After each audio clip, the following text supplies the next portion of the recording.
library organizing job was classified as a premium commission, Paimon came mentally prepared, you know? But seeing it in person is something else. Why, if it isn't Cutie and Paimon? What brings you back to Mondstadt? Let me guess. You missed me so much you just had to come visit. Is that it? You've become quite the flatterer since we last saw each other, haven't you? Found you! We were starting to think you weren't clocking in today. Well, I wasn't planning to. But then, Catherine mentioned someone had finally accepted an important commission for the library. So I came to check on things. Might you both be here for that very commission by any chance? Ah, music to my ears. Now, as you can see, a certain anonymous benefactor has donated a large amount of books to us. Imagine my surprise when a glance down the book list revealed that each one would be an entirely new addition to our collection. There are books of all different kinds, including quite a few that are banned. Troublesome, I know. So this wasn't an odd job I could trust to just anyone. And sorting them myself? My, what a headache that would be. It would take ages. All that to say, I'm very relieved to see you here. I would treat you to some tea, of course, but looking at the state of this place, perhaps another time, yes? Don't worry, just leave the commission to us. You're as sweet as ever, Paimon. Well then, good luck in here. I'll leave you to it.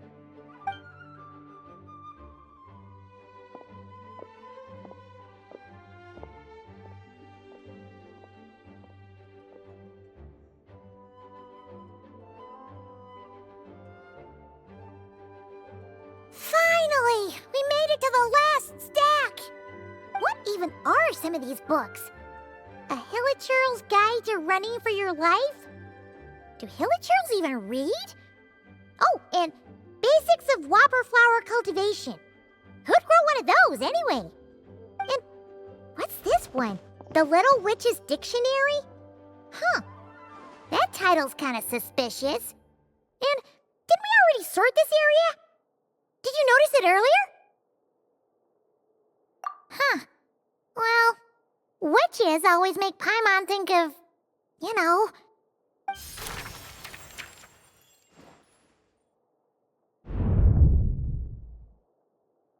Yoo-hoo! Looking for me? Alice? How did you get in here? You must not have noticed, Paimon. I wasn't the one who barged in at all. When you opened that dictionary, you entered a mage's domain. What? Ugh! Paimon knew that book had issues. Have you ever read the storybook, The Little Witch and the Undying Fire, by any chance? Splendid! That makes things easier to explain. This book was written as a dictionary for that other story. The actual contents of the two aren't related at all, though. Ugh. That explanation makes things even more confusing. Oh dear. Where should I begin? You know the promise the Hexen Circle made to Varka at the Tripartite Conference, yes? Namely, that in Mondstadt's greatest time of need, the mages would return and lend their aid to the nation? Well, waiting around for danger to descend upon the land isn't exactly our style. Rather than a scenario where we jump in and save the day out of nowhere, it makes more sense to lay the groundwork over time.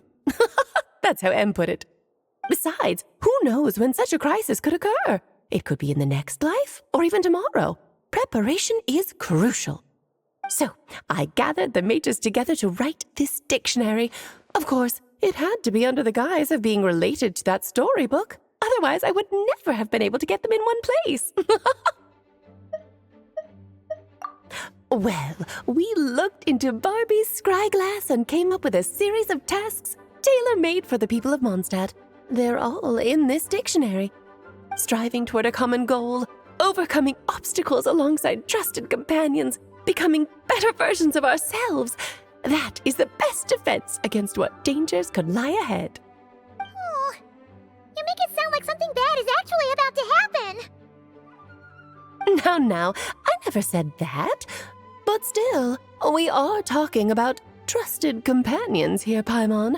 And when we speak of a person who could be considered a friend to all in Mondstadt, I'm afraid the pool of options consists of but one. Wait, the huge book donation? That was just an excuse to get us here, wasn't it? We had to spend ages sorting through them, you know. Oh dear, I never could have imagined you would need to go to such trouble. Uh-huh. Sure you didn't. Well, this is an important book. I couldn't just bring it into Teyvat without taking any precautions. Much better to hide it in plain sight, you see. That's why I donated all those other books to the library. Besides, it's not like this is a bad thing. Just think of it as an excuse to reunite with old friends. And as a favor to your dear Aunt Alice. Okay. If the goal is to help the people of Mondstadt, then we're in. We'll take the dictionary. And the next time we run into our friends, we'll pass your tasks and stuff along, okay? Wonderful. Then I'll let you get to it. Have fun!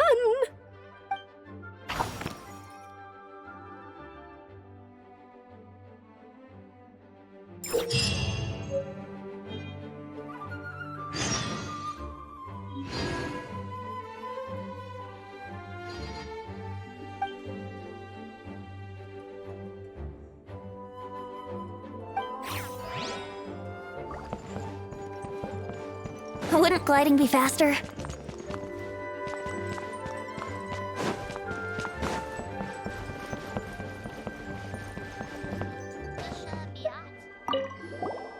Oh, you finished sorting already? That went much faster than I expected. Now then, what would you like in return, cutie? You freed up my whole afternoon helping me with that.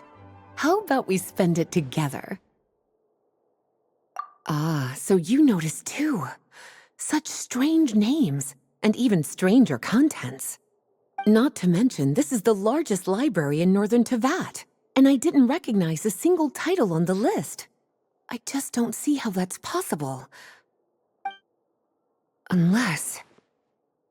Actually, we just ran into... Trouble, I presume? I think I'll steer clear if it's all the same to you. Besides, if a book exists in this world, then there's a place for them in this library. Better for them to remain here than end up in the hands of someone more suspect. Anyway, here's your payment. Thanks again for all the help.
Yahoo!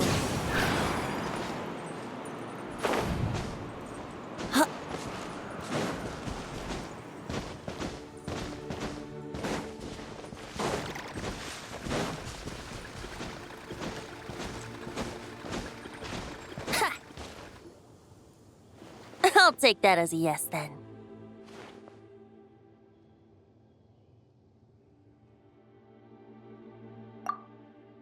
Ah, finally, you're here! Do you have a message for me from someone by any chance?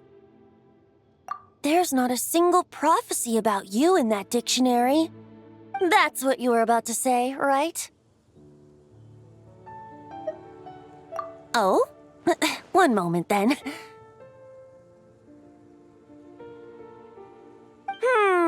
Your curiosity seems as strong as ever, Barbeloth. Alas, my future will have to remain absent from your dictionary. The wind may be happy to let dandelions trace its form and have poets sing it into verse, but to be contained is hardly its nature. So, dear Barbeloth, please do set your pen down. Words heard on the wind are not meant to be recorded on the page. If you're truly interested in this legend, allow me to fashion it into a poem. I'll be sure to share it with you ladies at our next tea party. Barbeloth has always been a reasonable person, and I believe she heard my request. As such, our conversation should be free from interruptions for now. Wait, Barbeloth was listening in just now? Paimon didn't notice a thing! Well, she is a Hexenzirkel mage. They all have quite a few tricks up their sleeves. Still, you noticed right away and even got her to leave us alone. Doesn't that make you the real master at cards here? Given the various practical factors at play, I'd call myself a master with limits. There you go, being all secretive again. Well, anyway, there wasn't a single thing about you in that dictionary. You being here is enough. Barbeloth's prophecy concerning me may be incomplete, but it's not incorrect. There's something I need to do, and I could indeed use your help. Trusty as always. In that case, could you play a song with me later? Yep, that's all. But don't worry, this isn't a performance to decide the fate of some consequential event. It's just a duet between friends. The last time I played this song, the howling gale was my sole audience, and the notes scattered in all directions, leaving only fragments of the melody behind. But now, with a friend like you by my side, why should the wind alone bear witness to this music? Besides, I think my hands will be just that much steadier, playing alongside a trusty friend like you. That's all I ask. Now, let's head to the performance venue. If we follow the breeze, we'll be there in no time. All right, let's get going. Just relax and let the wind lead the way.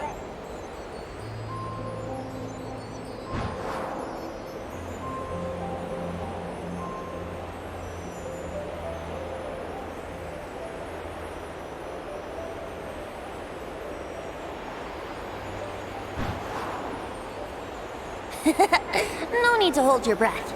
In and out. Easy does it. I let the birds know we would be coming, so we won't run into them.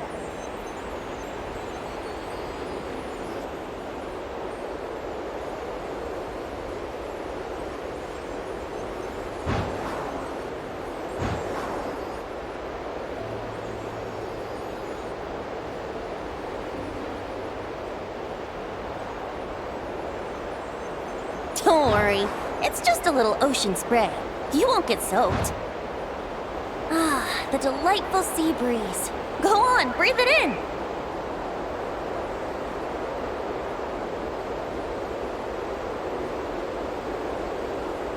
We're almost there.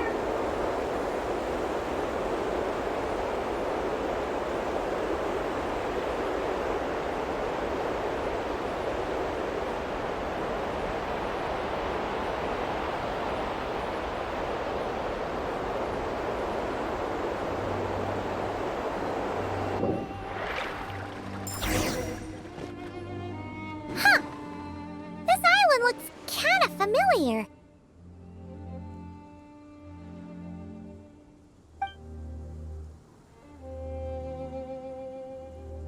Not always. It was once an isle like any other. An ordinary, unassuming aggregation of sand and gravel. That is, until seeds of stories were brought here by the wind and cultivated by time. And in due course, the wind brought forth new tales, and time caused them to grow into legends. So with that, allow me to welcome you in truth to this island favored by time, traveler. This is the place where time and wind met in the distant past. Whoa! You suddenly sound so serious, Tone Deaf Bard. Paimon's not sure she's following this conversation anymore either. Fret not, dear Paimon. The best stories always start with a bit of suspense and intrigue. I told you about this before, remember? About how I encountered Time at the Thousand Winds Temple and received some help? Well, it was because of Time's help that those first winds of freedom were able to blow so strongly. But forceful gales like that are most suited to wiping things clean, not helping things grow. So, after a few crises in Mondstadt were resolved, I made the winds gentler. Just strong enough to bolster the people in times of need without knocking them off their feet.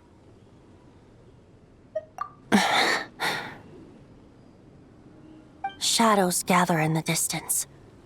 I'm sure you felt it too. I've heard about the Pyro Archon's face-off with the ruler of death, Renova, and what happened to the Fatui Harbinger, the captain. And that's not even mentioning how abyssal activity has been encroaching closer and closer to Mondstadt. I fear the impending crisis may be beyond what humans alone can solve. In light of that, I need to be prepared. It is the Animal Archon's duty to intervene in times of need. As such, I, Barbados, will bring forth a wind strong enough to disperse whatever storm lies ahead. But if I whip up a gale of such strength in Mondstadt City, it would just turn the place upside down. Clothes, hats, the flowers that rest on people's balconies. That's why I chose to do it here. A place where I once offered an ode to time. Who knows? Perhaps time shows this island special favor precisely on account of my lovely, lovely music.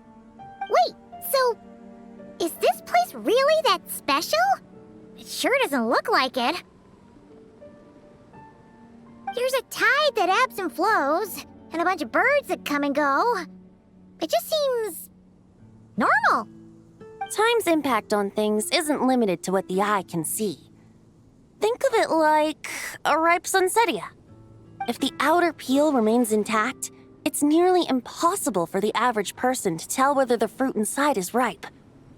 But even the tiniest hole in said peel will cause the fruit to rot, starting from that spot. Nestled in the hands of time, not one blemish marks this island's peel. Thus, time's influence on its very essence remains hidden to all. At the most fundamental level, of course, all things that lack time's favor will be erased at some point. But with the power that remains here, I can leverage time to draw a boundary around the wind. That way, the outside world won't notice a thing, no matter how powerful of a gale I whip up here. Of course, as the one requesting help, I should offer something in return. That's why I invited you here, traveler. So we could perform an ode to time together. Just let me know when you're ready. Oh, and I can lend you an instrument if you need one. Great. Let's get started.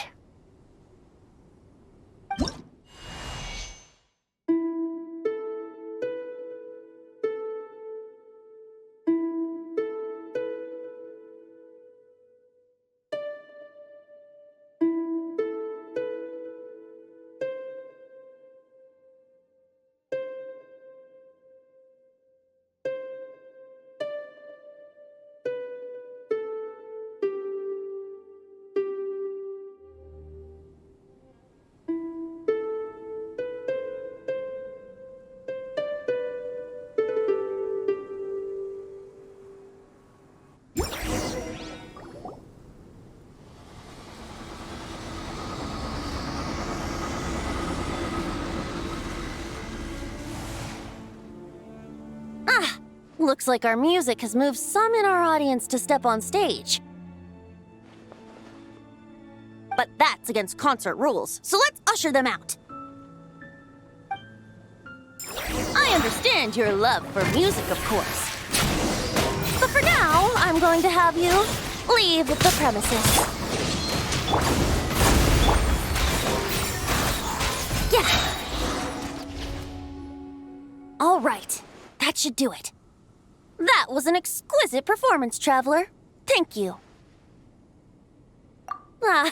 Don't worry. That power was mine and mine alone. No external help was involved.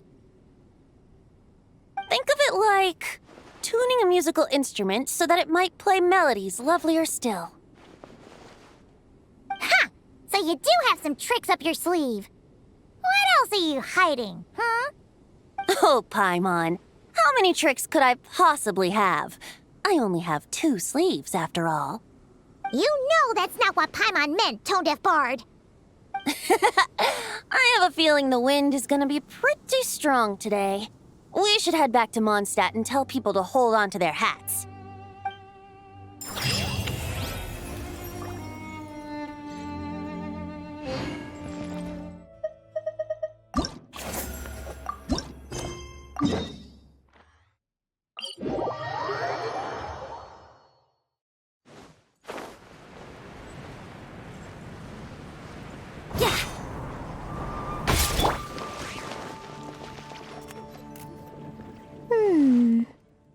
Dodoko.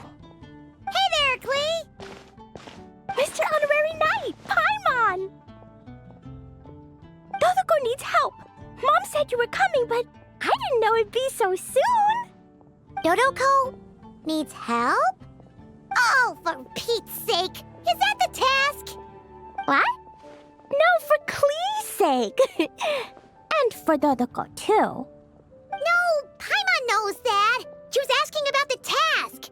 You know what that is, right? It's like yeah, something that needs doing. Oh, so like when I go blast fishing with Jumpy Dumpty? No. A task isn't just something you want to do. I'm confused. Ugh. It's like when your mom tells you to do something. That's a task. Oh, thanks, Paimon. That kind of makes more sense, although not really. Anyway, let's go help Dodoko now. Hold on. What kind of help does Dodoko need? Oh, right. Well, every Dodoko's gotta find a red 4-leaf clover to become a super special Dodoko. Then, Dodoko needs to become friends with lots of people and can make it through the Dodo King's trial. Once that's done, she can then become a super awesome Dodo Sorcerer! That's what Mom said anyway. Huh. A Dodo King being in charge of a Dodo Sorcerer. Makes sense, actually.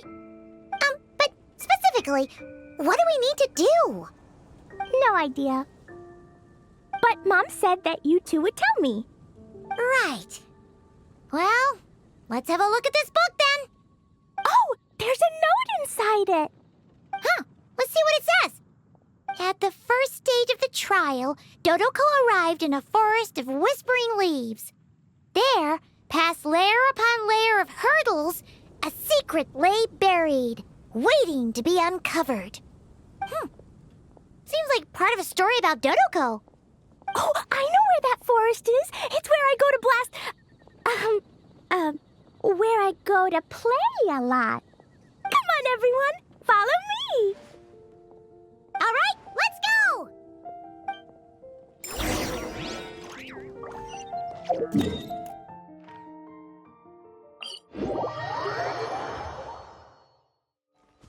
Da-da-da.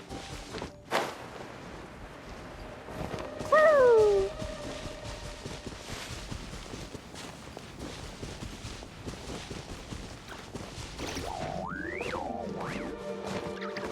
Nyah.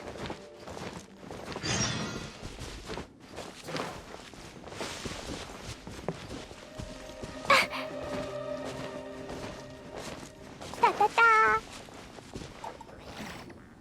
What's with all the weird stuff around here? And why are there so many hilichurls?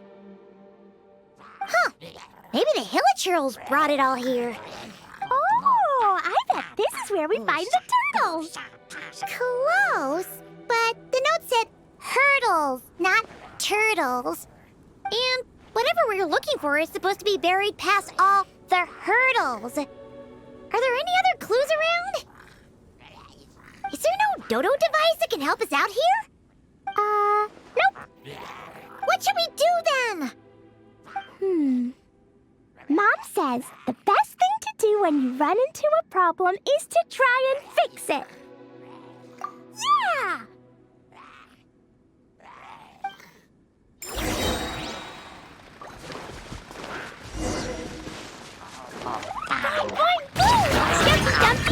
Blow them up! Think you can get away? Teamwork is dreamwork!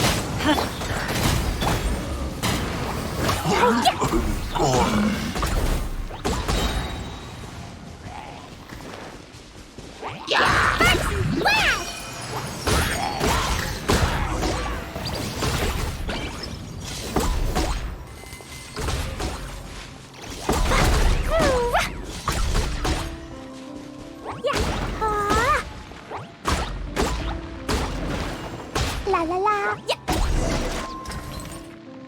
All right, that's the hilichurls and barriers all taken care of. And we didn't set the forest on fire. I was extra careful with Jumpy Dumpty.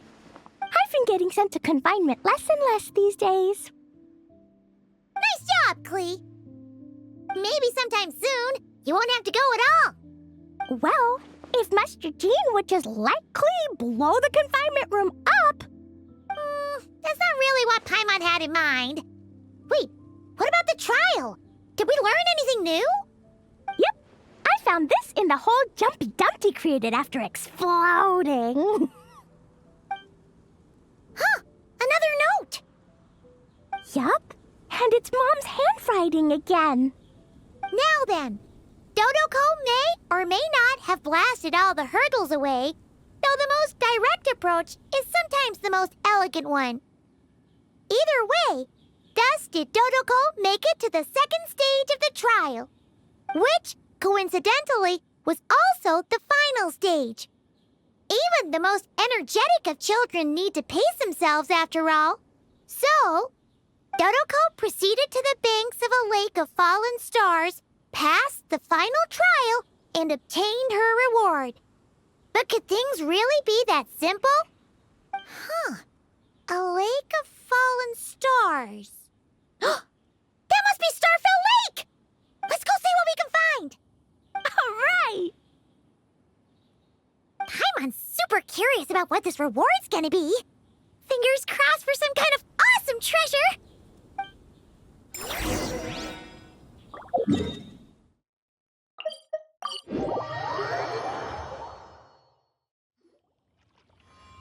Ooh, it's a chest!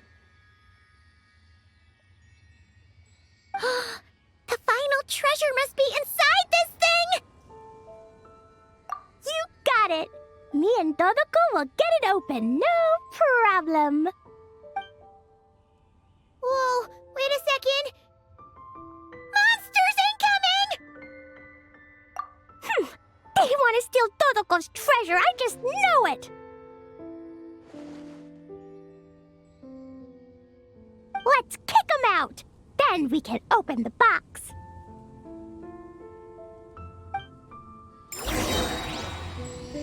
Da-da-da! Pew! Boing, boing! Going in!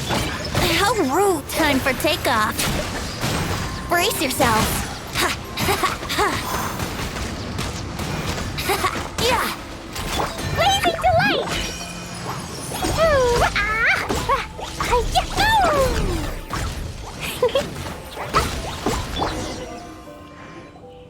Phew! That's that! To know it implied things wouldn't be that simple. Guess it was because of those monsters! But that means we passed the trial! Yep! Now then, let's check out what's in this box! Oh, it's A tiny hat? a hat for Dodoko! In the Dodo clan, only the awesomest and bestest Dodokos in the land can earn the acknowledgement of the Dodo King. Their job is to help out and protect all the other Dodokos so the Dodo King gives them a special hat. That way, the other Dodocos will recognize them and know who they can go to for help. Oh. So now your Dodoco is one of these special Dodocos with a hat. Exactly. The hat makes Dodoco a Dodo sorcerer now. She can use special spark magic to help even more people. Klee? The Knights have informed me about explosions being heard from the forest outside the city. Mr. Honorary Knight, Paimon, a little help, please. That's because we cleared out a hilichurl camp over there and a bunch of slimes, too. Plus, we were working on Klee's task. That's right. And as for the fish over here? I might have blasted them, but because there were monsters in the lake. I didn't do it on purpose. It's not like those other times. I see. I take it those other times were on purpose then? They weren't not on purpose. I noticed the destroyed camp on the way here, and I saw the monsters fleeing along the shore of Starfell Lake. Am I correct in assuming that's all the damage, Traveler? Yeah, you know Paimon. Clearing out monsters with a single punch. Ha! She's just awesome like that. Klee. Come with me. Let's head back. Oh, is it confinement for Klee again? Well, the Traveler's vouching for you, so I suppose your punishment will just have to be a meal at the Good Hunter. You've been out and about all day. I'm sure you must be hungry. You're the best, Master Jean. You two are more than welcome to join as well. Ha ha! Awesome! Paimon's been craving some sweet madame.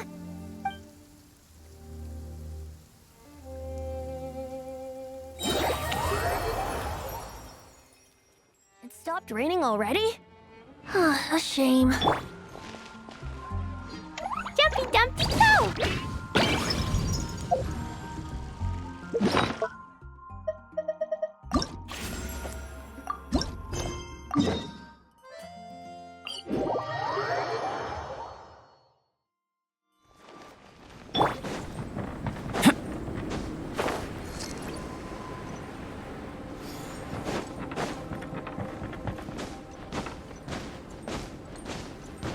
Oh, Albedo's over there.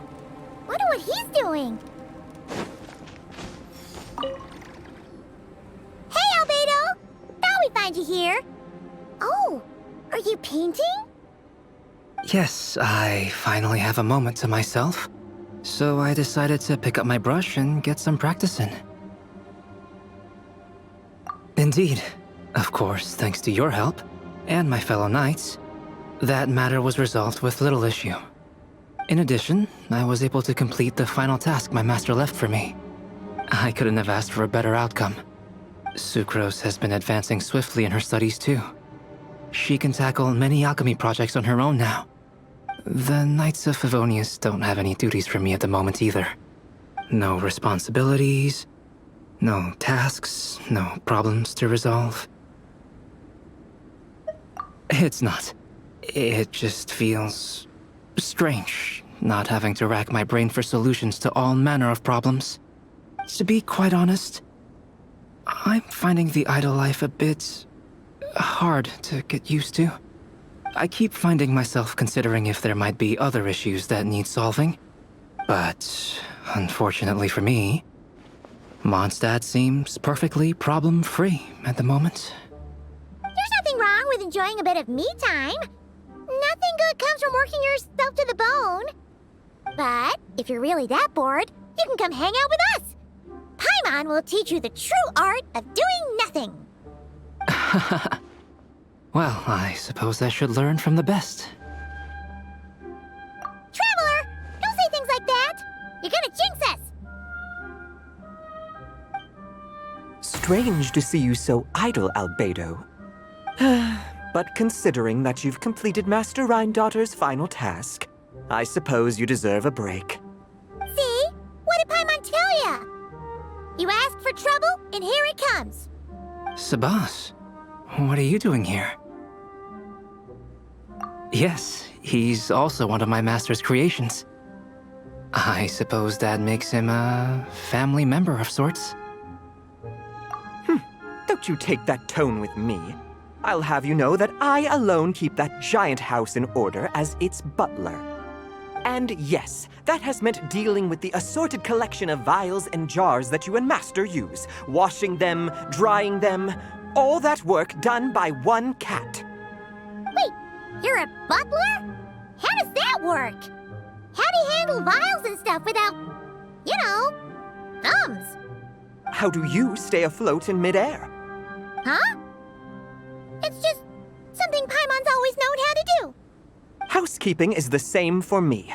Such facts are not up for question, and shall receive no answers. Hey! You're not allowed to say the same answer that Paimon said. You...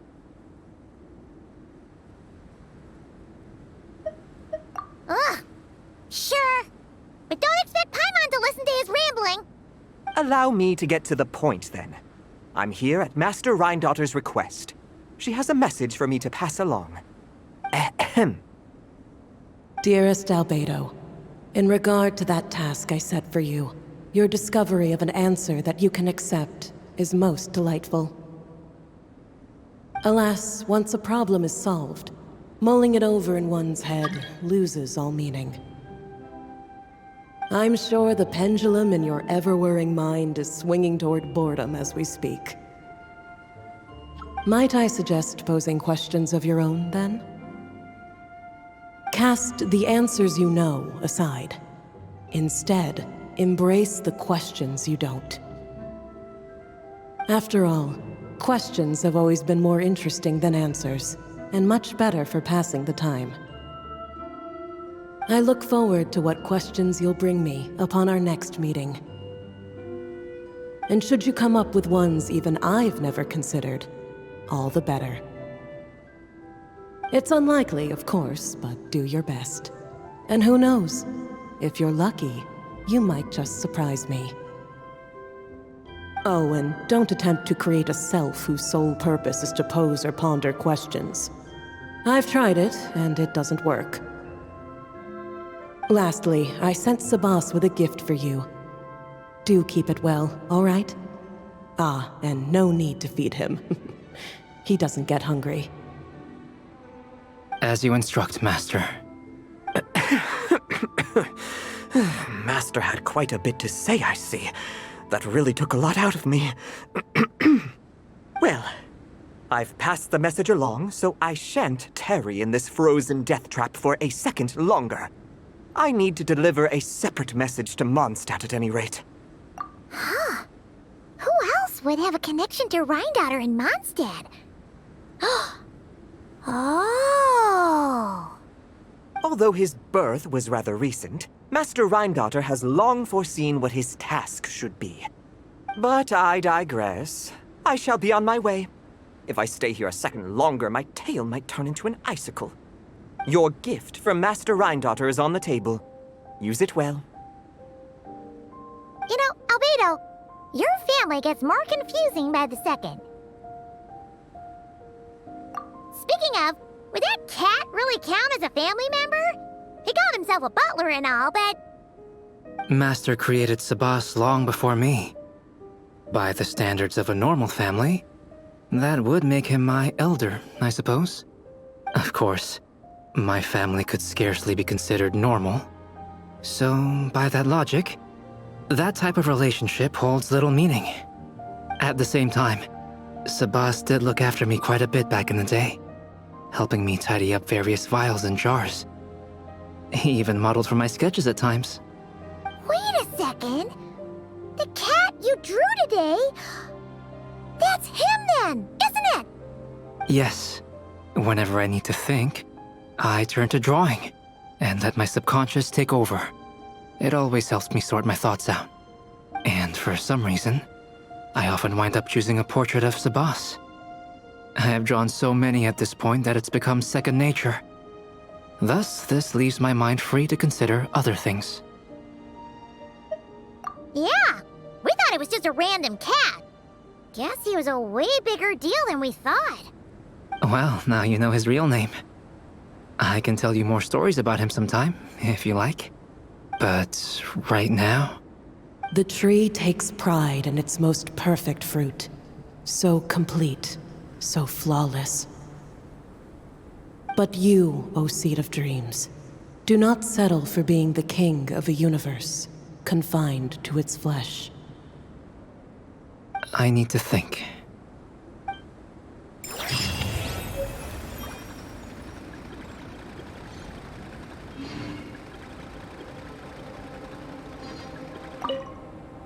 New questions.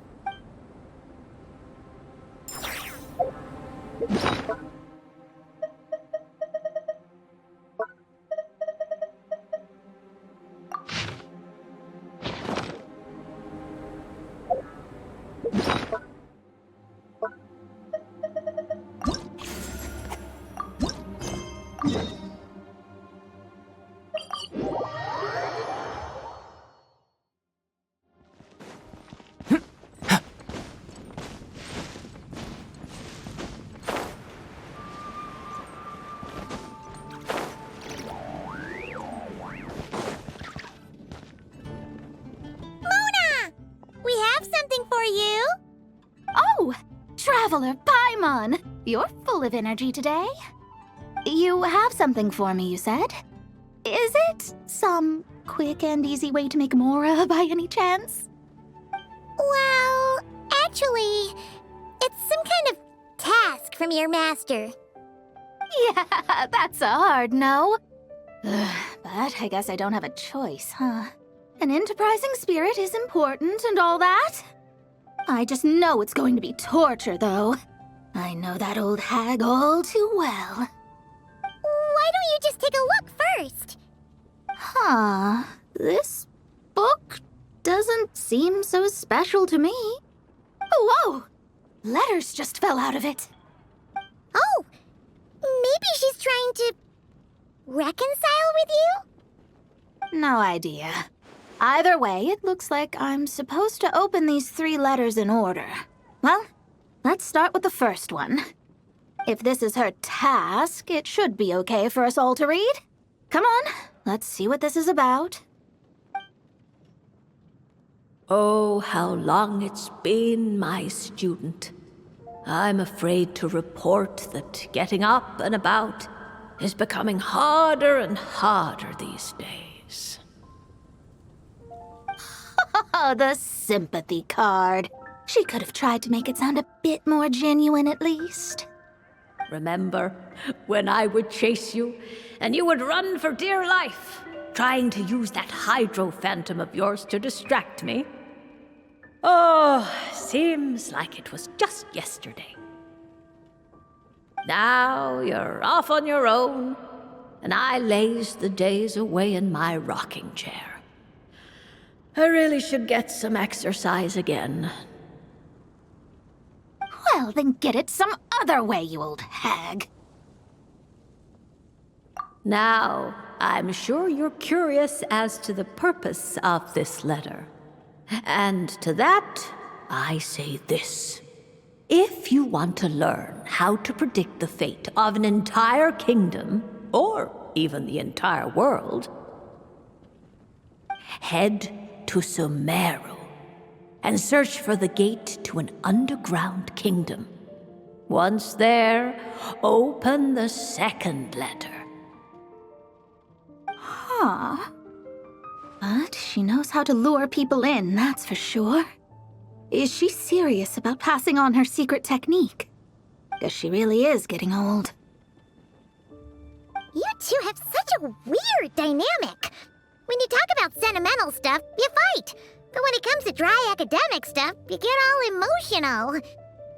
Anyway, this gate to an underground kingdom sounds familiar. Wait, you've heard of it? Yeah, it should be the same one we're thinking of. Perfect. I don't even need to investigate then. Oh, that means no hired guide, no lodging, no shelling out Mora left and right. Come on, there's no time to waste. Let's go. And Since you didn't mention a transportation fee just now, Paimon's guessing that means... Yep, same method as usual. Let's go!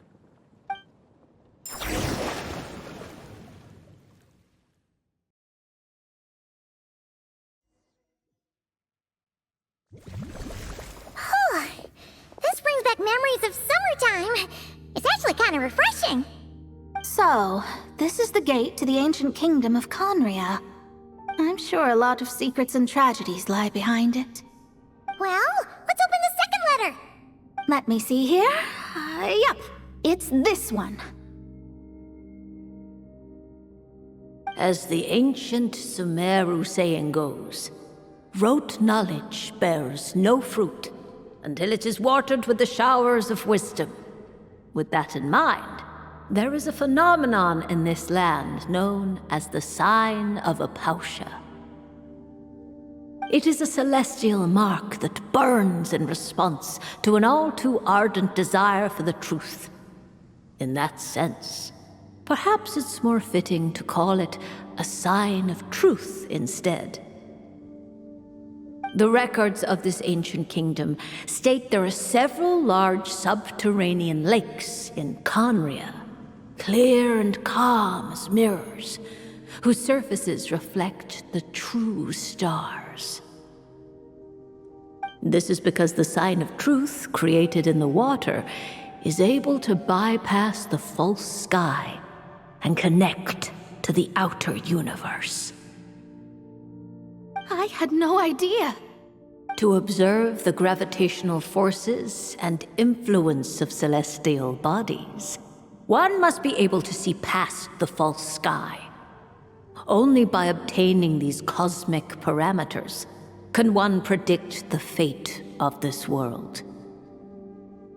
Now, my task for you is as follows. Open a sign of truth in front of the gate to Conria. The rest is a bunch of stuff about the ceremony the old hag came up with to summon this thing. Yeah, all these planetary trajectories and runes. Paimon's not even gonna try to make sense of it. So, what do you say, Mona? Are you gonna attempt it? Well, I hate to admit it, but it looks like the parameters she came up with could work.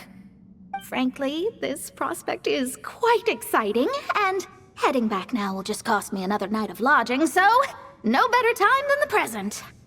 Emissaries of the enduring stars, wanderers over ecliptic and equatorial planes, radiant celestial brethren.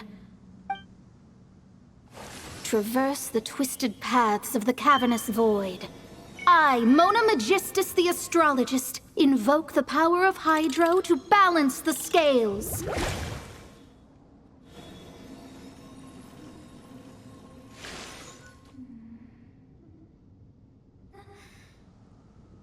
By wisdom and truth, let the thirst be relieved. I, Mona Magistus, the astrologist, summon you, O stars, to stand before me! Did it work? Ah! Monsters! How did that happen? No dice. The sign of truth only opened long enough for the monsters to slip through. Darn it. I didn't get a glimpse of the real stars at all. Whatever. I'll just take it out on you! The ceremony failed, but the old hag's new theory seems workable. I have a better grasp of hydromancy now. And the perfect test subjects to test it on. Burst forth! Moment of birth! Yeah!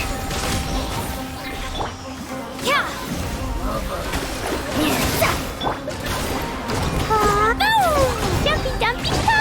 Boom! Everybody stand! Let's play! Think you can get away? Huh.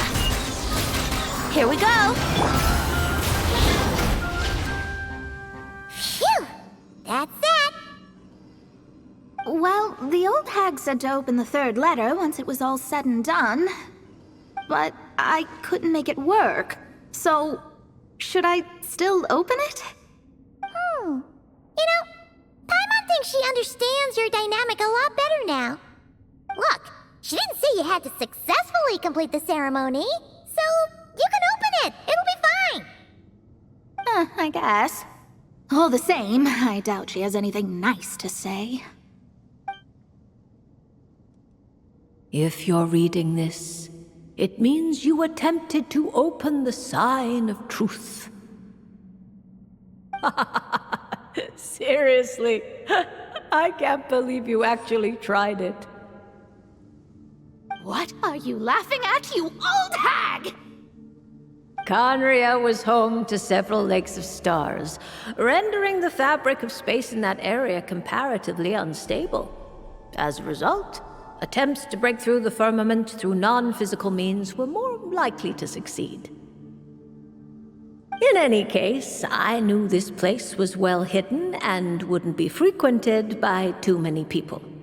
As such, any negative effects of failing to open the sign of truth would remain small scale. And of course, as my student, I felt sure you would have the chops to deal with the abyssal creatures that roam beyond the false sky. Even if you couldn't beat them, I am certain you could outrun them. You always were fast on your feet. Connecting hydromancy to the kind of wisdom that quenches thirst. Truly, my genius knows no bounds.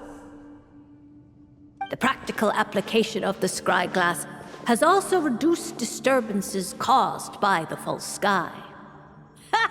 I'd like to see Alice try and top that.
We're going to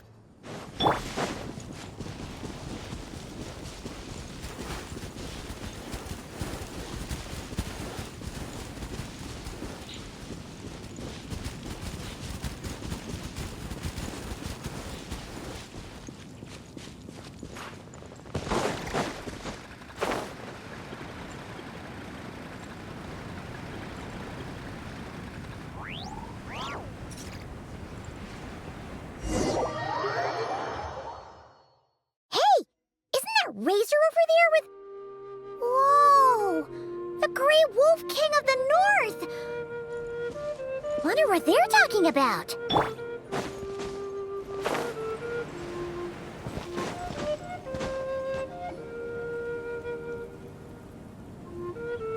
Razor!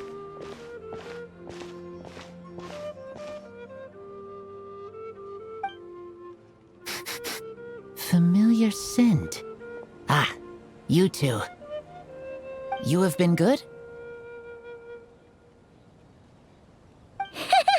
Yep, we're doing great. Oh, but what happened to Berea's Razor? We saw you talking just now. Is it a secret? We go on hunt. I tried to convince Wolf Lord. A hunt? Oh, is that Razor's task? Are the wolves out of food? Is that why you're going on a hunt? No, this hunt is not for food. We hunt enemies. The Dark Wolf Pack. Strange scent coming from land they took. Getting stronger. We must hunt enemies to purify the forest. Oh, so did Boreas agree? Paimon remembers last time he said something like, Razor, you must not get involved. This is for the wolves to settle between themselves.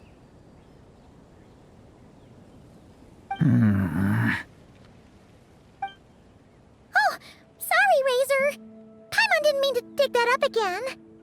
It's okay. I know Lupacol means no harm. Besides, teacher taught me how to talk to Wolf Lord. Lisa taught you how to talk to him? Oh, like she told you what to say? So that means you got him to agree then, right? Yes. Words were hard, but I did it.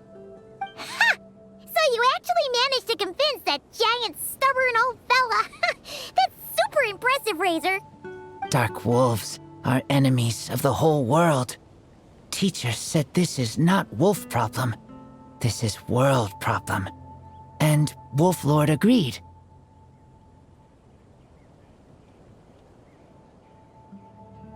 But because of that, other wolves won't join. This war is between me and Dark Wolf Pack. Then count us in too. Those awful Rift Hounds have been getting on our nerves for a while. Thank you. Help makes for easy hunt. Speaking of, how is this hunt gonna work? We set trap. Chase dark wolves here, into trap.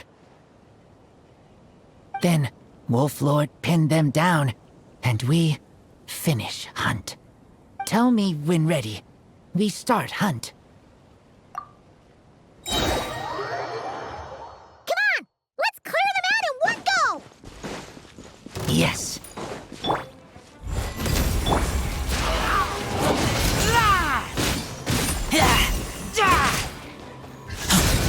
Brace yourselves.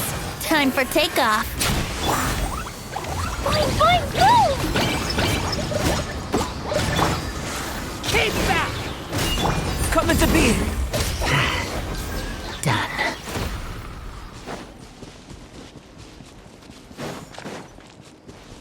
Huh? Why are Lupacol here?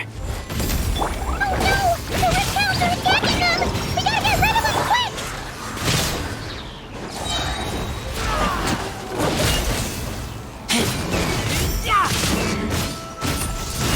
Witness my great undertaking! Burst forth! Blow them all up!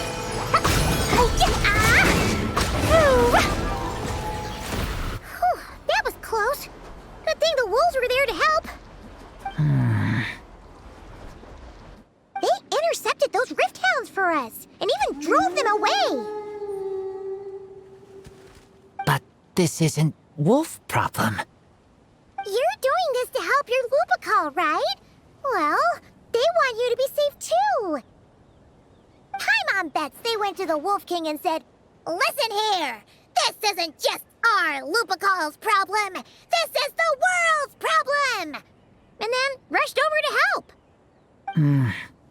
Lupacol is Lupacol. I am human, but I do not need to be wolf to be Lupacol.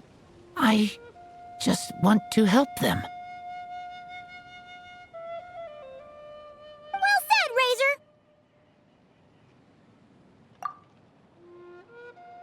You think so? Yeah, absolutely. Now, come on. Let's go kick some Rift Hound butt.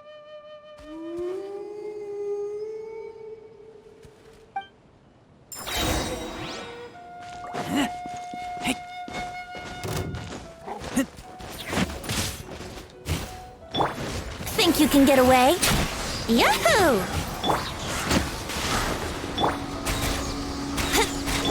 Boing, boing. Coming to be!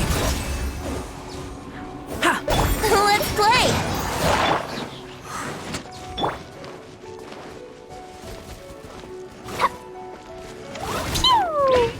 Brace yourself. Feel this ancient power. Time for takeoff.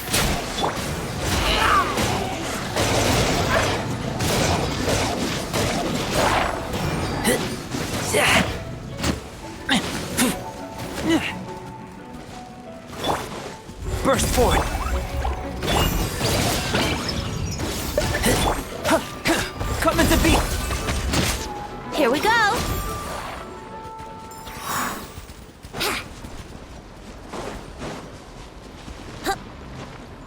Look!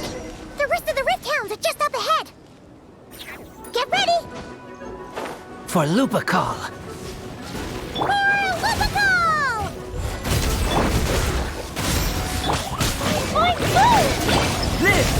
Brace yourselves. Think you can get away?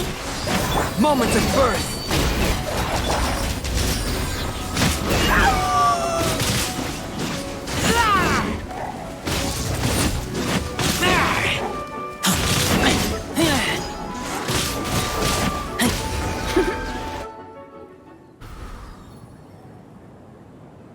We did it! Thank you for helping.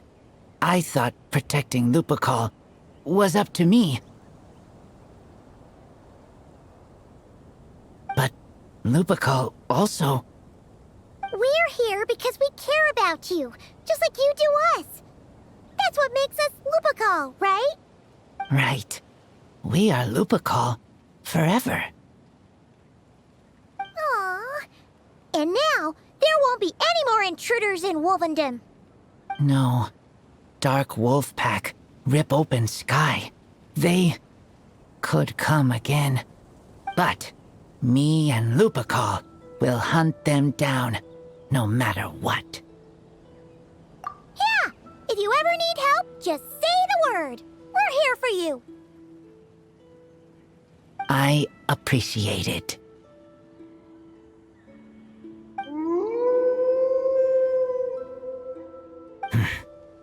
They call for me. Sounds like they want to make sure you're safe. Then I should go. Thank you for the help.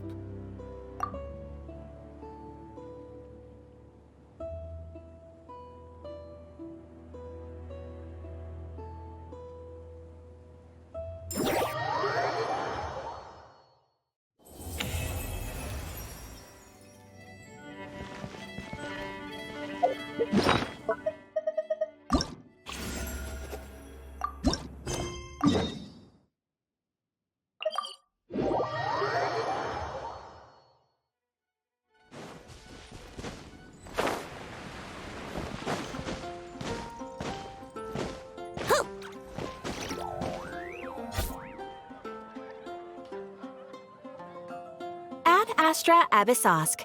Greetings, traveler. Hey there, Catherine! Oh, and Oz and Fischl are here too! What a coincidence! All things in this universe must plunge into darkness. 'Tis only natural that those who seek light should cross paths in the realm of dawn. Mein Fräulein means to say she's happy to see you both. And I feel the same. It's been quite a while, Traveler and Paimon. You're here just in time. Yai Publishing House has a commission for you, traveler. An editor is here to discuss the details in person. Much of the information was kept from the Guild for business reasons. All we know is that it has something to do with the author of the Legend of the Shattered Halberd. What? Surely you don't mean... Wait, is this author really that important? What if we weren't here? Or if we decided not to take the commission? The editor would just be wasting their time. In that case, it'd be a free trip to Mondstadt where one needs only pass some information along. That's an opportunity most would fight over. In any case, if the commission is of interest to you, the editor is waiting at the Good Hunter. Just look for the man dressed in Inazuman clothing. Hold on! Halt thy steps, good traveler. Fate cast you upon the tides of the world, but not for you to stand alone in the face of its desolation. Nay, you step forth onto the path of the Immernachtreich. What mein Fräulein means to say is, she would like to go with you. Wow, you seem really jazzed about this commission, Fischl. Do you have some kind of insider information? Well, let's head to the Good Hunter to meet with this editor then.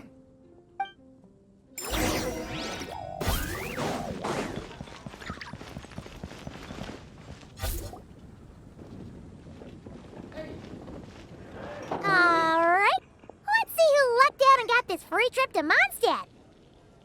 Wait, you're Shing. Oh, Genyu's editor, Onodera. Traveler, thank you for all you've done for us in the past. I come here today with a commission from Lady Yai, with which I'd like your help, should you be willing. Oh, and might I ask who this person dressed like Princess Fischl is? You have the pleasure of speaking to our eminent person, Fischl, Prinzessin de Vertelung. Mein Fräulein means to say that her name is Fischl, and that she is most pleased to meet you. Yep, this is Fischl. She's a reliable adventurer, and she's here to help. Yeah, I, kinda got that the first time. Since thou hast learned my name, understand this. To speak it is to be absolved. Praise it, therefore, and thou shalt earn thine salvation. Mein Fräulein means to say she... Ah, I see. I completely concur, my lady. Remembering names is simply basic etiquette. And if you might lend me succor in solving this problem, I shall indeed praise your names to the heavens above. As many times as necessary, in fact. You understood Fischl language before Oz could even finish translating. Well, let's get down to brass tacks then. Now, have you heard of the author Mr. Nine? He's famous for writing the legend of the Shattered Halberd. Flowers. What was that, mein Fräulein? Flowers for Princess Fischl.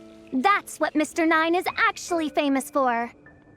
Mein Fräulein means to say, even should the creator be cold and unmoving, the Prinzessin and her immer Nachtreich's resplendence might yet compel them to weep. Well, sure. The author of Flowers for Princess Fischl, Mr. Nine. He sent a letter from Nodcry asking for help, and he seems to be in bad shape. So ask the Adventurers Guild or a local mercenary to find him. Seems pretty simple to Paimon. Where it's so simple. But here's the problem. We don't know anything about Mr. Nine. What he looks like, how old he is, where he's from. He's only ever communicated with us via letter, from addresses all over Teyvat. And he's never showed up to our annual meeting or events. Not once. So, what are we supposed to do? Well, we'll need to investigate Mr. Nine's identity, that's for sure. We did a bit of digging ourselves, and we realized that ever since completing the Shattered Halberd series, Mr. Nine's handwriting began to change. His initial editor has decided to retire to focus on his own writing, and he didn't have much to add either. Whatever hath once existed in this world is enshrined in the memory of the Prinzessin de Vertelung, to endure unchanging in her immer Nachtreich. For from the sacred primordial words flow the wellspring of all cause and consequence. Mein Fräulein means to say that... Yes, we had the same idea. So, we tracked down the original manuscript of the Legend of the Shattered Halberd. Aw, man! Genyu's gonna be so mad he missed out on this. Wait, you didn't need Oz to translate this time either, Onodera. Osvaldo Hafnavines, hast thou perceived something? No such Henry exists, mein Fräulein. I sense a faint, elusive resonance. Something akin to the magnetic field, gravitational force, and threads of cause and effect that surround you, mein Fräulein. Isn't that interesting? Well, in the end, our only takeaway was that the design and craftsmanship of the paper point to it coming from Qingse village in Liyue. Huh. Could Mr. Nine be from Liyue then? No, wait. If we're talking authors from Qingse village specifically... No, it couldn't be. Could it? Chong the Ninth? Ah, I've heard of him. He won a Best New Author award for the first apprentice of Guhua. It matters not. Though the Saint of Tears and the Saint of Atonement perform manifold labors on divergent principles, their power flows but from a single source. Mr. Onodera, if you please. Wait, Oz? It's great that you trust Onodera and all, but we're still in the dark over here. You speak true, Mind Princessin. Even if Chong the Ninth doesn't turn out to be Mr. Nine, he's still an author, and he could have had contact with him. I think it's a good place to start. Yeah. Well, either way, I appreciate the help. I'm counting on you.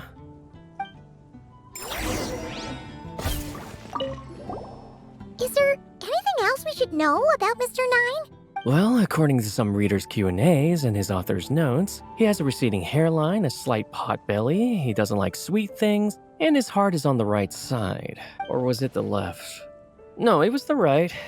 He has 5 fingers on his left hand, severe insomnia, a pupil in each eye. So, a whole bunch of nothing.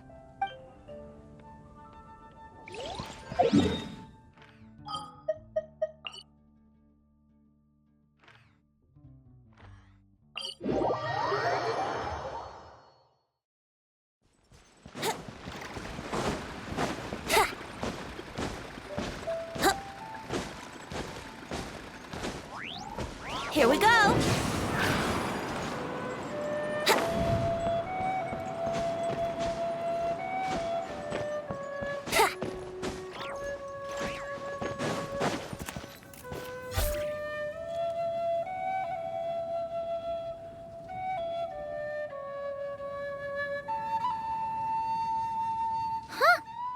Chong the Ninth isn't home. It doesn't look like there's anyone around we can ask either. Shall we wait? Seems like that's all we can do. Still, could his absence mean that he really is Mr. Nine, now kidnapped and sent to Nodcry? Perhaps we should have a look around his house. Barging in without permission seems wrong. But if he really is Mr. Nine, then... Okay, let's do it. Nope, nothing useful. No, not here. Just seems like a bunch of ordinary stuff. Nay, I, the Princessin, have beheld the mystery of the universe enshrined in these specks of dust. What hath been revealed is the very fount of wisdom.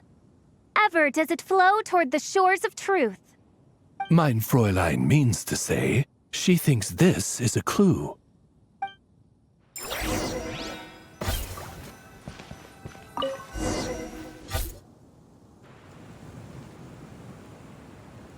it looks like the soil's been overturned.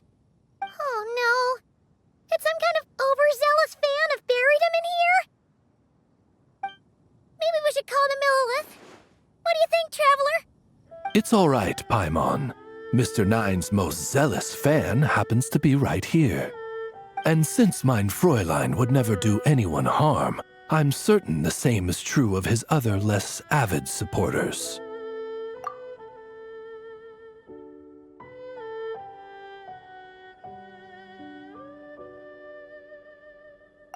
What is the meaning of this? I'm calling the Millilith. Chong the Ninth! You're not dead! Or kidnapped! What are you even talking about? Oh, wait a second. You're the ones who came here with that young lad from the Guhua clan. Yes, I remember. I'm guessing this is a misunderstanding then. The question still stands, though. What are you doing digging around my house? Oh, well, actually, we just wanted to know if you've ever written under the pen name Mr. Nine. What? Not even a whole bucket of hallucinogenic mushrooms could make me that delusional. No. If I were Mr. Nine, why in the world would I enter all those writing competitions? To what? Demolish the competition from the shadows? Yes, doing a real bang-up job, aren't I? My submission's never even been selected. The classic archetype of the boy hero is outdated. That's the kind of critique I get. Even opening with a plot twist or disguising your hero as a fool is falling out of fashion. Modern readers are drawn to the boundless imagination and innovative world-building character of Mr. Nine's works.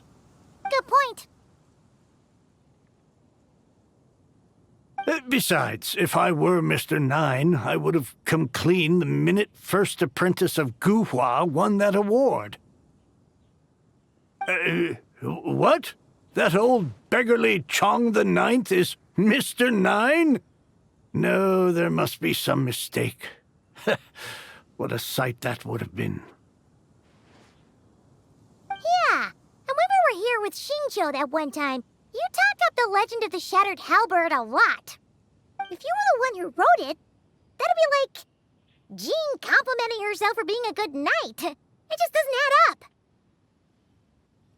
In any case, while this gentleman isn't the Mr. Nine we're looking for, I sense something of interest on his person. It's a peculiar signature, the same threads of fate I sensed on you, mein Fräulein, and on the manuscript. I believe the traces are related to Mr. Nine, and it appears I can track them. Hey, that's perfect! Once we head to Nokrai, you should be able to find Mr. Nine, no problem then. But back to the signature. What were you doing before this, Chong the Ninth? Oh, well, I ran out of manuscript paper, so I went to buy some. I'm particular about that kind of thing. Creation of literature demands the highest quality. Ah, no wonder. Mr. Nine uses the very same type for his manuscripts. Well, that explains it. Thanks, Chong the Ninth. We should get going. I'm not quite sure what I did, but you're welcome, I suppose. Farewell, creator of another world. Though I must say, the laws and narratives thou hast ordained can scarce compare to the dream dust sedimented in the Immanokreich. Mein Fräulein means to say, your writing isn't... mein Fräulein offers her thanks.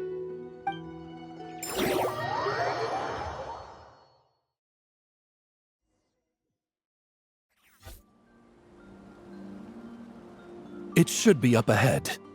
Wait, did something attack that Sealy? Something doesn't seem right here. And it bears the same signature I sensed before. Then it would seem fate has dictated our path for us.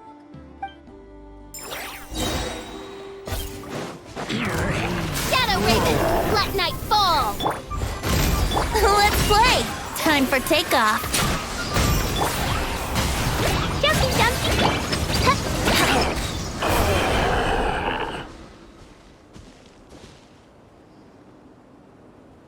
Huh. Looks like the Sealy is showing us the way. Let's follow.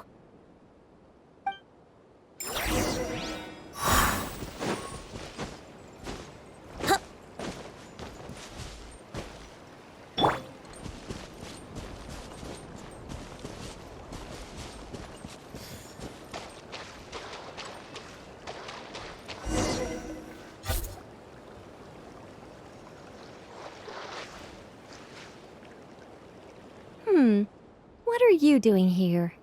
Wait, that voice. It's Nicole! Also, that should be our line. We were looking for Mr. Nine and our search led us here, but now it seems we've found you instead. Ah, I see. Well, Mr. Nine is right here. Hello. What bizarre Demerung is this? Never in 1,000 sunsets have I heard of such a thing. In truth, I too aspire to be an author. But I'm also partial to direct communication. Talking is rather inconvenient by comparison. And as I'm sure you can understand, writing things down is even more tedious.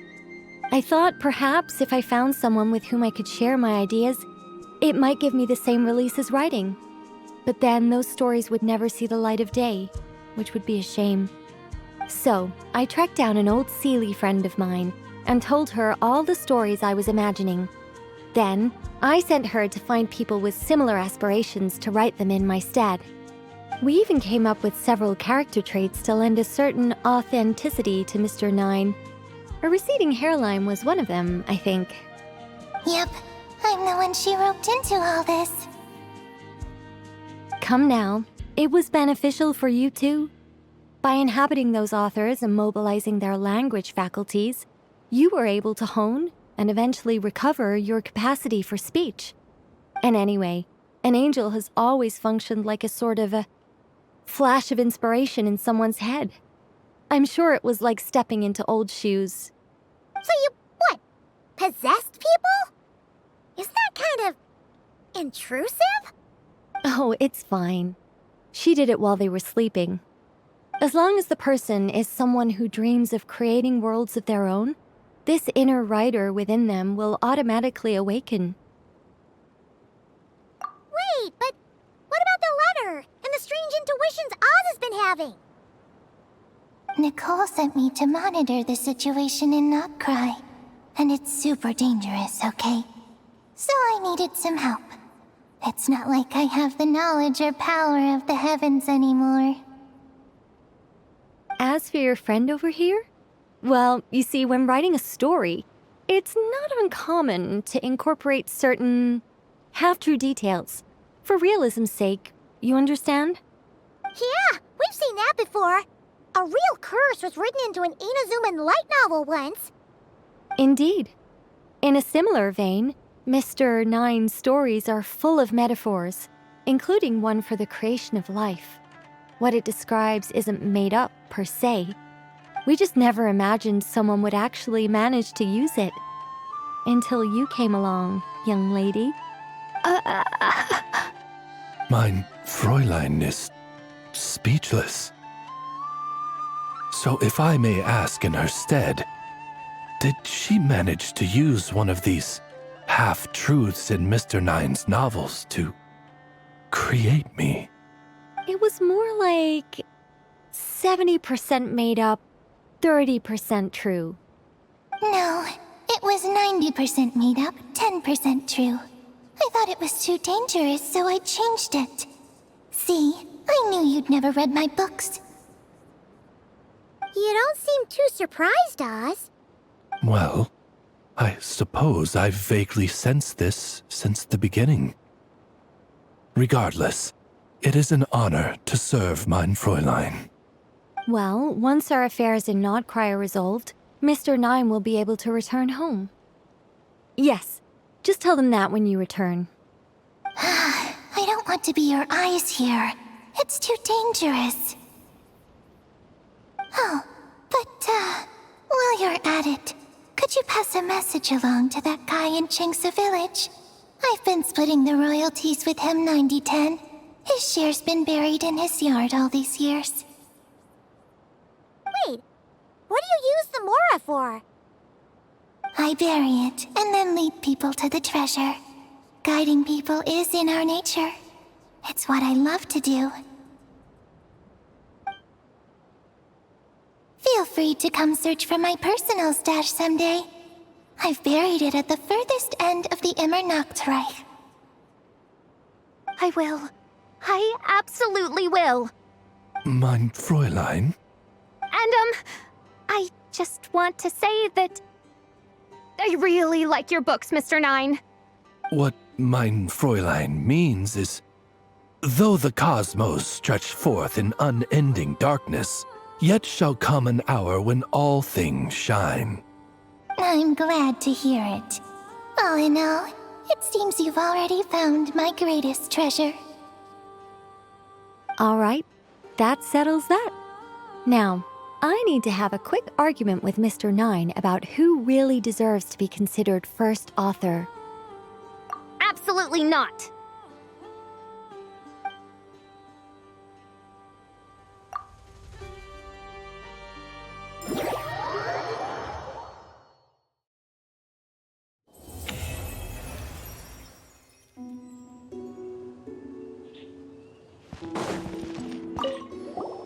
Oh, that's right.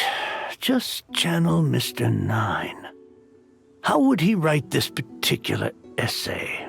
Hey, Chang the Ninth! We have something for you! Oh? What is...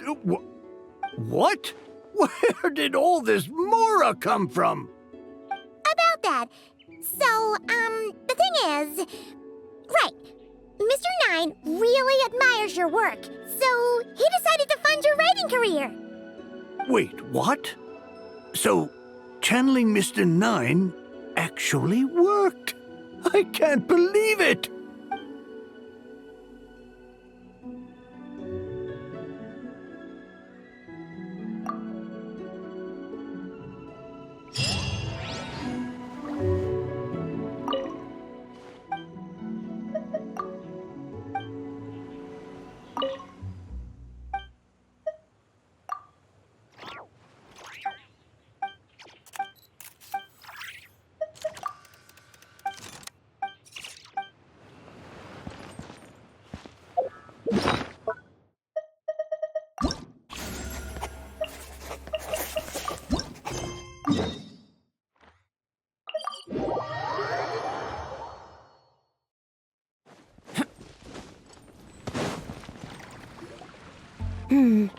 Given previous results, I should make a few adjustments to the experiment and ensure that the materials and equipment are all in order.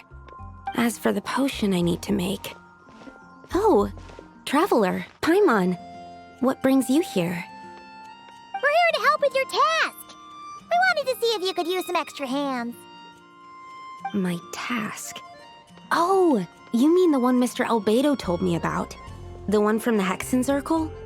Well, you're just in time. The experiment is ongoing, and I was just about to work on it. Ongoing? So, you've been working on it all this time? Yes. It aligns with other research topics I've been working on, so it hasn't been too much extra work. Still... What? Is there a problem with the experiment? I've been unsuccessful so far. Oh, so it keeps failing, huh? It's not as simple as just failing. The whole theoretical framework behind this task is a bit more complicated than I imagined. Oh, right! You still haven't told us what kind of experiment it is. One meant to develop a potion that can transform sweet flowers into a variant 16 times its normal size. That is to say, the formulation of botanical augmentation reagent type 4, iteration 7. As you can probably guess, this is my 7th time running the experiment. Wow! So, basically, we need to make growth serum. Or the 7th version of one. Well, yeah, that's about right. This is my 7th attempt. But I didn't make many adjustments to the formula this time, because both the theoretical principles behind this experiment and the products of the process prove there's nothing wrong with it. But you haven't succeeded yet, right? Yes. I'm thinking that it's not my current formula that is wrong, per se, but rather, some other key element is missing. Oh! Then Paimon knows just what to do. Well, that's why we're helping out. Wait a second! Paimon is not an ingredient! We could try. It's just... I would need to adjust the ratios in the original formula, and that might make the potion even more unstable. No! We are not trying that! Just show us the original! Here it is. That said, I'm still missing 2 ingredients. Now that we can help with. What do we need to get? I need spring water from Springvale to use as the base, as well as Eye of the Storm fragments. But that last one could be tricky. We've got this! Let's go! Let's tackle the Eye of the Storm first.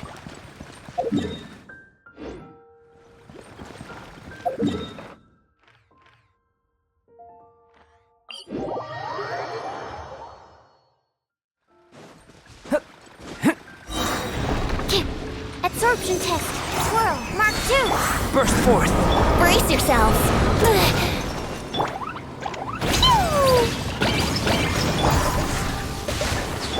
Feel this ancient power. Ha! Animal test 63. Coming to be. Max, flash! What did you use that for? Alright, that's the first ingredient done. Wow, you two work fast. That step usually takes me forever. We can get the spring water down there.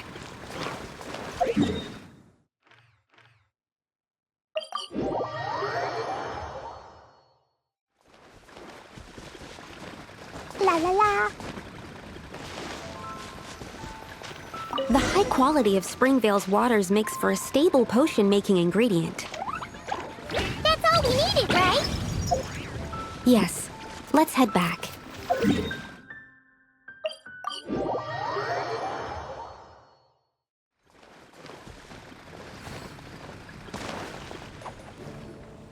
All right, the ingredients are ready and the cauldron is just over there, so we should be good to go.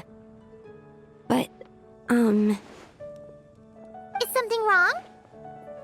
No. It's just... Do you mind if I watch from the side? Just for the purposes of accurate recording, I mean. I know lots of people don't like being scrutinized during experiments, so... Thanks. Then, I'm ready to go whenever you are. I'll make sure to take detailed notes, too. So, are you ready to start the experiment?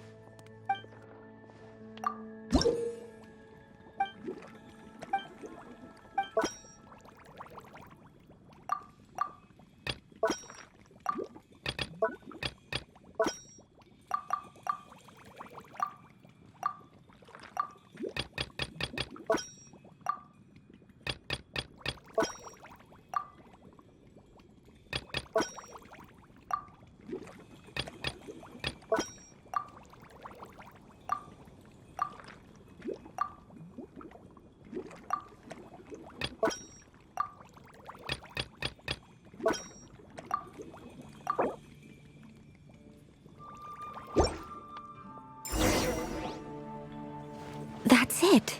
Your execution was perfect. Really? Yes, I don't see any flaws in the brewing at all. Let me extract some and test the product's composition. One moment. Yes, like I said, flawless execution. The potion is perfect. It's exactly what I was expecting. So? Was the 7th time the charm? Upon examination, it seems identical to the previous 6 iterations. Oh! Wouldn't that make the results identical? Not necessarily. Experimental outcomes can differ even with similar variables all around. You never know what the result will be. That's what makes experiments valuable in the first place. Come, let's test this thing out. I planted some sweet flowers beforehand which we can use. We just need to douse them with the potion and see what happens.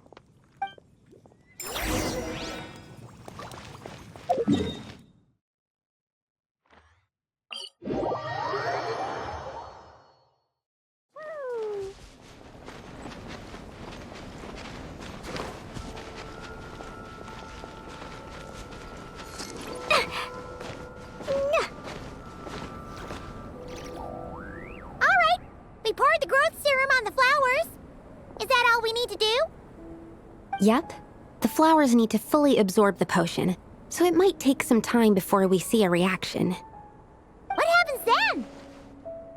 The flowers will grow in size while maintaining their original appearance.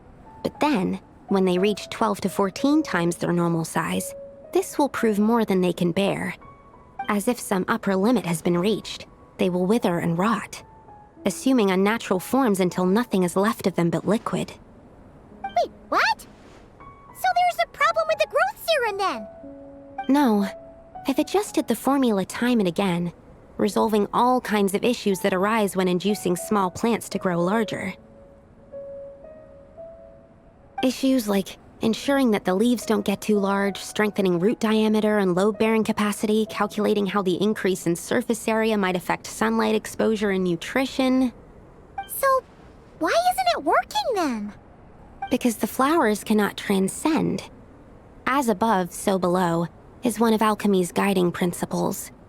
Alchemy seeks mastery over matter, but this world has its limits. It's like a specification etched into the law that governs all things. Part of the purpose of doing multiple experiments is to determine if this specification is stable. Exactly. It proves that the limit continues to exist. Okay, this is all a bit over Paimon's head, but basically, you needed the experiment to fail to prove that the limits and borders in this world are stable? Oh, what a weird experiment. Huh? Looks like one of the flowers is reacting.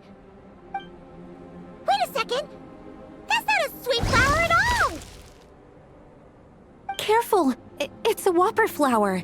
It must have absorbed some of the potion. Wait, but that's happened before, and it's never gotten this big either. Can this mean... We can talk about this later! Let's get rid of it first!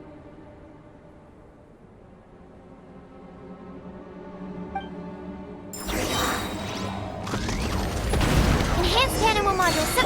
Boing, boing, boom! Live!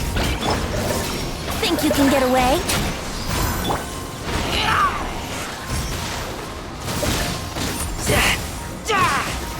Witness my great undertaking! Burst forth! Blow them all up! Yahoo! Boom! Hi-ya! Hi-ya!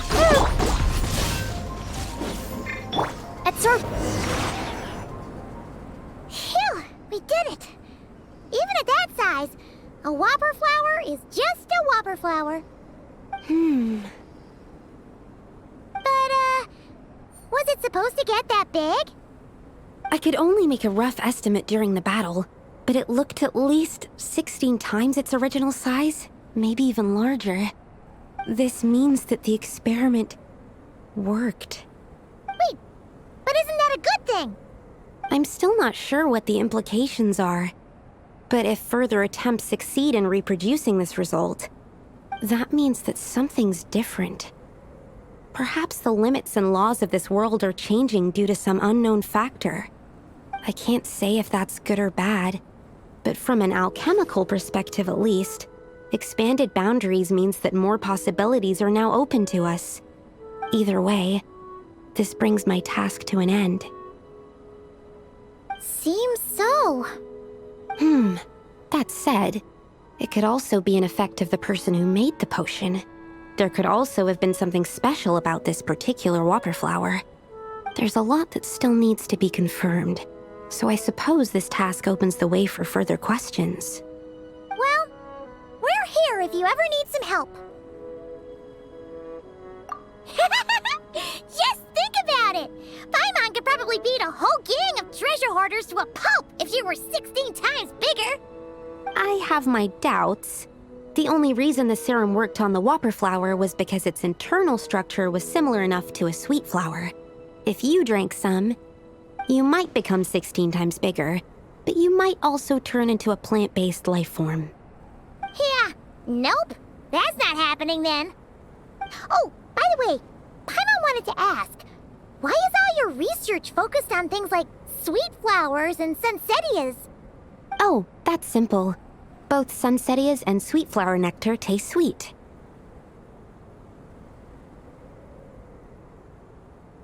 So in that sense, accidentally making a whopper flower 16 times bigger comes with a hidden benefit. Because whopper flower nectar... Tastes exactly like sweet flowers? That's right. Once I've extracted the sugar from the nectar, I'll give you some. You get it!